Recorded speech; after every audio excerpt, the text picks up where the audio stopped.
Welcome everybody, I'm Matt. If you're new to this channel, we create motivational content and study inspiring people. Before we get started into the video though, if you could hit that subscribe button, it would really help me out a lot. Michael Jordan wasn't just an incredible elite athlete.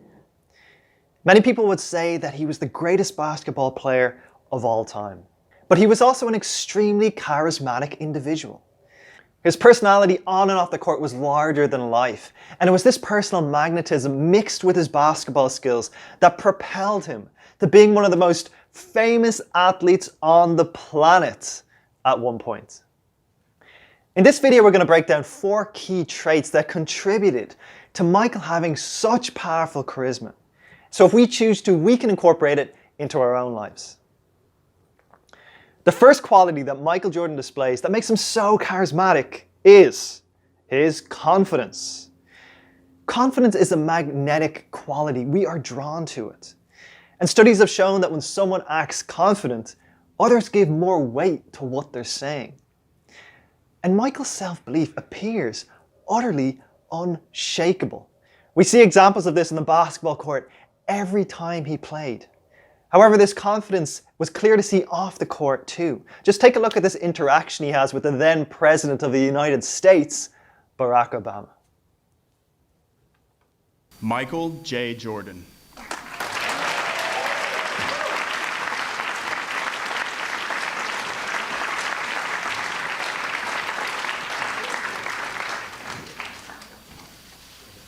This scene says so much about Michael Jordan's confidence. He's standing beside one of the most powerful people on the planet, someone that most people would be nervous around or would become more reserved around. He does the opposite. Look at the posture he takes beside the, at the time, President of the United States. He stands up straight, proud, with arms behind his back. This posture is actually associated with feelings of authority, comfort, or even superiority. The reason why is because you're exposing all your vital organs. And we only do this when we feel safe or even dominant. When I was in secondary school, our principal used to walk around with this posture. And you might also see an army instructor doing it while he's observing his troops. The second interesting thing is that after Michael hugs Barack, look where he stands. He's right on top of him. They're almost brushing shoulders. People in authoritative positions naturally tend to be given more space. But to be comfortable enough to literally stand shoulder to shoulder with the president in that posture shows incredible confidence. And the last thing, look at his chin.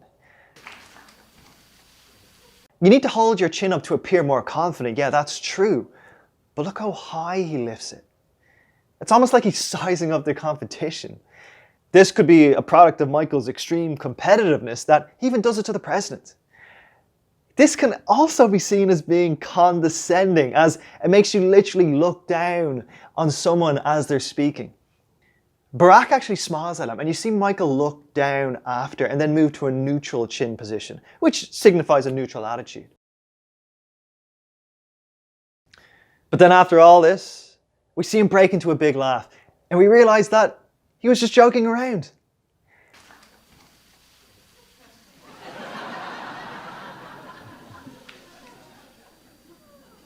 This now tells us something else. He wasn't trying to show dominance over the president. He was just joking around with him. And it's very difficult to make people laugh if you're uptight and uncomfortable. His ability to be fully relaxed and playful with the President of the United States is an incredible display of his comfort levels and his confidence. And lastly, he ends the scene looking down, which in general could be a sign of someone lacking confidence. But is this a lack of confidence in this instance? Absolutely not. This is a great example of how one type of body language doesn't necessarily mean the same thing in every situation. In this case, he's simply looking down to hide the laughter from the audience. One of the first things I noticed when watching The Last Dance, which is an excellent documentary by the way, I'd definitely recommend watching it, is that Michael Jordan engaged with everyone. He was the big star, the one everyone looked up to. And sometimes in positions like his, people don't make an effort with other people, especially if those people aren't seen as being in such high status positions. But Michael always makes an effort to talk to and joke around with everybody around him. It didn't matter if they were the bus driver, fans, media, other players, security guards, and any members of staff. He treated you as equal, and he wanted to just crack jokes at you and have fun with you. Can you just sign this real quick? Yeah, I'm a collector, man. You owe me $1,000. You know, pay it too. We drove out from Connecticut, so. Oh, yeah? Yeah, we got about a 14-hour drive. You know, UConn has a great women's team. I had to say that, didn't you? So does Carolina, though. No, I mean, that's not a knock. I mean, So does Carolina. What's up, the men's program? okay, Jared Cross, negotiate with somebody else. You feeling all right, huh? I guess so, since you're gonna play me 40 minutes. We're ready. This is an amazing quality for someone to have. It shows great leadership. If you're in a high status role, it can be intimidating for others to start up a conversation with you. And Michael always took responsibility for making the people around him at ease by taking the initiative and engaging with other people first. This is an excellent lesson for us to adopt. Watching Michael Jordan's interviews with the press, you can tell he was a charismatic person. However, he wasn't always like this. Take a look at this interview clip he did when he just started his professional career. That is crying for a winner. Perhaps you can turn that Bulls thing around. What do you think? Hopefully, I can go in and contribute and maybe turn it around. I'm looking forward to that. He stumbles his words a little and he looks down at the end of the sentence, which can indicate shyness or timidness. Compare this to an interview he does later in his career. We're entitled to defend what we have until we lose it. If we lose it, then you look at it and you say, okay, let's change. Let's just go through a rebuilding. No one's guaranteeing rebuilding is going to be 2 or 3, 4, 5 years. Cubs have been rebuilding for 42 years. Now his voice, it's full of conviction. He's speaking with authority. He's just naturally making people laugh. This shows that he wasn't born with this ability. He developed it through practice. And like anything, charisma is a skill you can hone and improve. And Michael improved his skill by doing thousands of interviews, pre-game, halftime, post-game, for media, press. There's so many different outlets that he did. This shows us that charisma can be learnt. If you practice charisma like Michael Jordan did, you too will make huge strides. You will make huge progress. And the final reason why Michael Jordan was so charismatic was because of his ability to live in the present. The first major benefit of this is that he was never weighed down by mistakes he made in the past or by mistakes that could happen in the future. Big downfall of a lot of players who are otherwise gifted is thinking about failure. Linear right there. That's like Core Stadium. Michael didn't allow what he couldn't control to get inside his head. He would say, why would I think about missing a shot I haven't taken yet? A huge reason why we get anxious or low on confidence is because we obsess about something that we did wrong. We relive it. Or we worry about something in the future that hasn't even happened. We play out our worst case scenarios in our minds.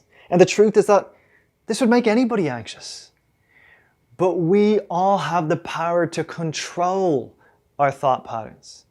And if you learn to block the negative thought patterns before they can run riot, the anxiety will start to fade and your natural charisma will start to shine through. Garbage. Open up a nice lead.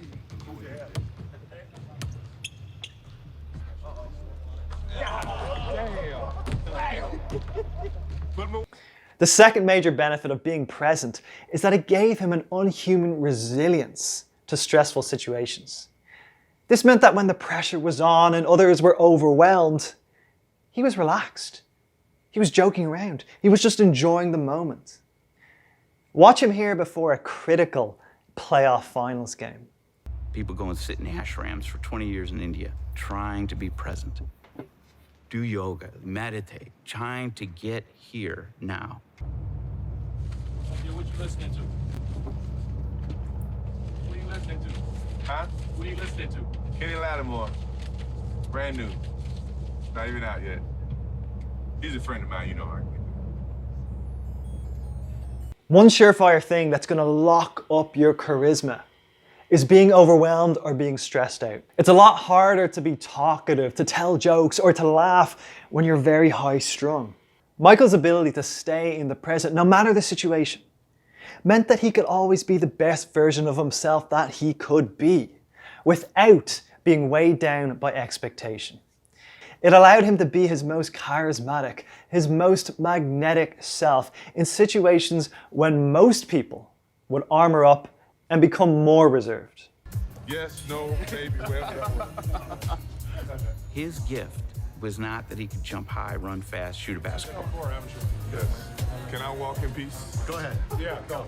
I love you guys. His gift was that. He was completely present. And that was the separator. Go ahead. And those are the 4 traits that made Michael Jordan such a charismatic person. Number 1, his unshakable confidence. Number 2, he engaged with everyone. From the busman to the star players, he treated everyone the same. Number 3, he practiced being charismatic. It is a skill that you can learn. And number 4, he lived in the present.